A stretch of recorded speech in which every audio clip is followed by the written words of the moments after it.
Spain में live in relationship के एक मामले का खुलासा बहुत ही अजीब ढंग से हुआ।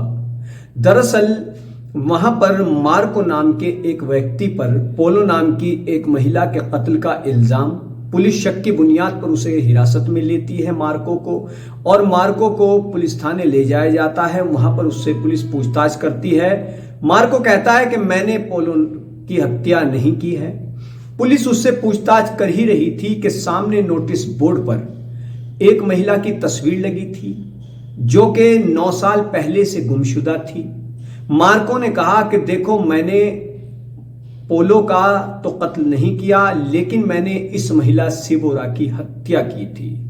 पुलिस चौंक जाती है। पुलिस उससे पूछताछ करती है। फाइल निकाली जाती है। वो फाइल भी बंद हो चुकी थी, लेकिन नोटिस बोर्ड पर उस महिला का फोटो चस्पा था, फोटो लगा हुआ था।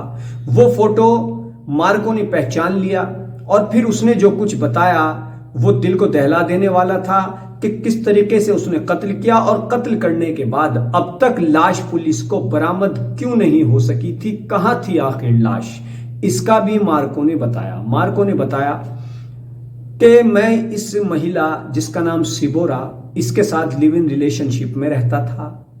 हम दोनों बहुत दिन से रह रहे थे। 9 साल पहले किसी बात को लेकर हम दोनों में कहासुनी हुई और झगड़ा हुआ। फिर मैंने सिबोरा की हत्या कर दी।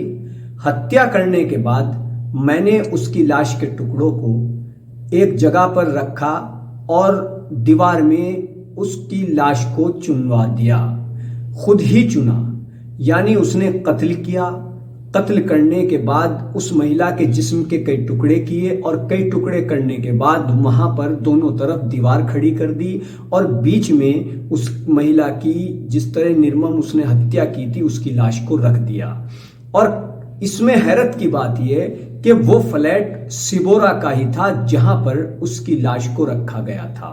अब पुलिस ने मार्को की निशानदेही पर वहां से वो महिला जिसके बारे में उसने बताया था, सिबोरा के बारे में, उसकी लाश बरामद की। दीवार तोड़ी गई तो वहां से उसकी लाश बरामद हुई।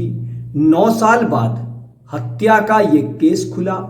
इससे ये पता चलता है कि लिव इन रिलेशनशिप के जो मामले हैं उसके खौफनाक अंजाम सिर्फ हमारे देश में ही नहीं सामने आ रहे हैं, बल्कि दुनिया के कई और देशों में भी इस तरीके के खौफनाक मामले सामने आ रहे हैं।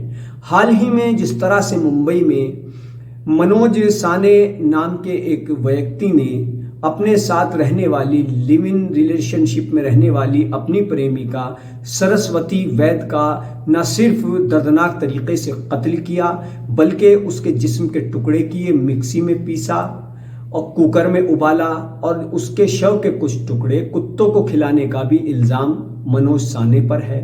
अब इस मामले में पुलिस पूरी तरीके से जांच कर रही है कि आखिर वजह क्या थी। तो जैसा मैंने आपको स्पेन का मामला बताया, इससे साफ है कि लिव इन रिलेशनशिप यानी कि बगैर शादी किए एक साथ रहने की जो नौजवानों की मंशा है, जो आज़ाद ख्याल के लड़के लड़कियां हैं, उन पर यह रिश्ता बहुत ज़्यादा भारी पड़ रहा है। और सबसे ज़्यादा ये रिश्ता जो भारी पड़ता है, मैंने अपनी पहली वीडियो में भी यही बात कही है और बहुत लोग इस बात को कहते हैं कि लिव इन रिलेशनशिप का जो रिश्ता है ये सबसे ज़्यादा महिलाओं पर भारी पड़ता है।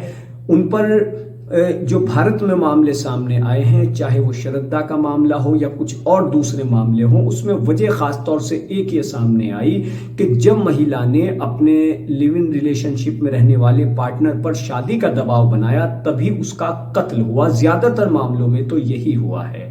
तो बहरहाल स्पेन का ये मामला किस तरीके से खुला कि 9 साल तक उस महिला की लाश वहीं चिनी रही। उसको बाकायदा मार्को ने खुद चुना, दीवार के अंदर दोनों तरफ दीवारें खड़ी कर दी, और फिर उस महिला का मामला किस तरीके से जाकर के खुला। मार्को ने कहा कि मैंने अपना गुनाह कबूल कर लिया है, मैंने पोलो का कत्ल नहीं किया, लेकिन मैंने सिबोरा का कत्ल किया था 9 साल पहले और उसको खुद चुना था दीवार में, और इसलिए मैं अब इस गुनाह को कबूल करता हूं। तो ये कितना खौफनाक मामला सामने आया स्पेन से। हमारे चैनल को सब्सक्राइब कीजिए, वीडियो को लाइक कीजिए। धन्यवाद।